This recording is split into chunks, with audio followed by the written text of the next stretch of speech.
నమస్తే, welcome to cube TV. నేను మీ anchor Charmi. ఈరోజు మనతో పాటు ప్రస్తుతం మాడుగుల శివప్రసాద్ గురూజీ గారు ఉన్నారు. గురువు గారితో మాట్లాడదాం. నమస్కారం గురువు. ఆశీర్వచనం తల్లి. గురువు గారు, ఇప్పుడు మనం ఒక ఎలక్షన్ వస్తుంది అంటే ఎక్కువ మట్టుకి భయపడుతూ ఉంటారు. అమ్మో ఈసారి నేను గెలుస్తానా, లేదా ఈసారి నేను మళ్ళీ సీఎం అవుతానా అని సీఎం క్యాండిడేట్స్ భయపడుతూ ఉంటారు. కానీ జగన్మోహన్ రెడ్డి గారు మాత్రం నేను ఈసారి ఎలక్షన్స్ పక్కా గెలుస్తాను అన్న దృఢ నమ్మకంతో ఉన్నారు. అంటే ఆ నమ్మకం ఆయనకి ఎలా వస్తుందంట? మరి ఆయన జాతకం పరంగా చూసుకుంటే ఎలా ఉంది? మరి అంటే ఒకటమ్మా, ఇక్కడ ఏమవుతుందంటే జగన్ గారి జాతక ప్రకారముగా ఉంటే అది డిఫరెంట్ వ్యవహారముగా ఉంటుంది. ఎందుకంటే నేను గతంలో కూడా చెప్పా కొంచెం జాగ్రత్తగా, ఎందుకంటే మర్మగర్భముగా చెప్పాను. ఎందుకు ఆ మాట అంటున్నాము అంటే ఆయనది కొంచెము మొండివాడు రాజు కంటే బలవంతుడు అనేది ఒకటి ఉంటుంది. ఇప్పుడు రాజు తలుచుకుంటే జరగంది ఏముంది అన్నప్పుడు మొండివాడిని కూడా రాజు ఏం చేయలేకపోవడం అనేది జరుగుతుంది. ఎందుకు? నువ్వు ఏమన్నా చేయడానికి నేను అతీతము అన్నప్పుడు ఏం చేస్తారు, ఏం చేయగలుగుతారు అనేటువంటిది ఉంటుంది. కొంతమంది జాతకాల్లో అవి కొంచెము గ్రహస్థితులు ఒక ఇదిలో ఉంటాయి అన్నమాట, ముడిపడి ఉంటాయి. అందువలన జగన్ గారిది ఏమిటంటే మొండితత్వం. ఎవరు ఎన్ని అనుకున్నా నా దారి, నాకు నా రూటు, నా వ్యవహారము అనేటువంటిది ఒకటి ఏదో ఉంటుంది అన్నమాట. దాని ప్రకారముగా ఆయన ఒక ఇదిలో వెళ్ళిపోతూ ఉన్నాడు.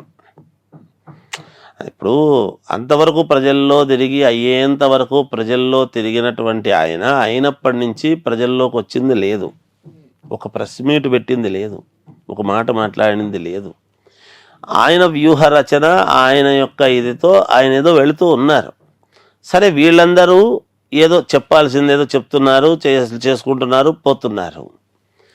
ఉంటుంది కదమ్మా ప్రతి వాళ్లకు కూడా. నేను ఎలాగైనా సరే గెలవాలి, ఈసారైనా నేను గెలవాలి ఆట అనేటువంటిది ఒకటి మొదలు పెట్టేటప్పుడు ఆ ఆటలో నైపుణ్యము కలిగినటువంటి వ్యక్తులే అందరూ పాల్గొనడం జరుగుతుంది, అటువైపైనా ఇటువైపైనా.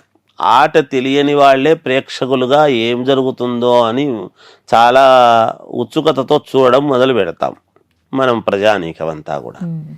అయితే ఆ ఆట తెలిసినటువంటి వాళ్ళు కూడా అక్కడ ఆడుతూ ఉన్నప్పుడు వాళ్ళ లాఘవము కొద్దీ, వాళ్ళ అనుకూలము కొద్దీ వాళ్ళు గెలవాలనే చూస్తారు. అందువలనే ఆయన నేను గెలవగలను, ఈసారి కూడా నేను ఖచ్చితంగా మళ్ళీ గెలుస్తాను అనేటువంటి ధోరణితో ఆయన ముందుకు వెళుతున్నాడు. ఆయన పెట్టేటువంటి క్యాండిడేట్లు కావచ్చు, ఆయన ఏదో నేను నవరత్నాలు అందరికీ ఇచ్చినాను కదా, అందరికీ మరి అందాయి కదా, డైరెక్ట్గా నేనే పంపించాను కదా, డైరెక్ట్గా నేనే వేసినప్పుడు నాకు ఎందుకు ఓటేయరు అనేటువంటి ధోరణి ఏదో చెప్తున్నాడు కదా ఆయన. నేను మేలు చేశాను అనుకుంటేనే నాకు వెయ్యండి, లేకపోతే లేదు అనేటువంటి ఏదో చెప్తున్నాడు ఆయన. ఆ ఉద్దేశంతో ఆయన అడుగుతున్నాడు. అందువల్లనే ఆయన నేను గెలవగలను అనేటువంటి ధోరణి ఆయనకు ఉంటుంది. ఉండకుండా ఎలా ఉంటుంది? నేను ఓడిపోతానండి, నేను 4 చోట్లనే గెలుస్తాను ఎవరు అనరు. ఎవరంటారు? ఎవరు అనరు.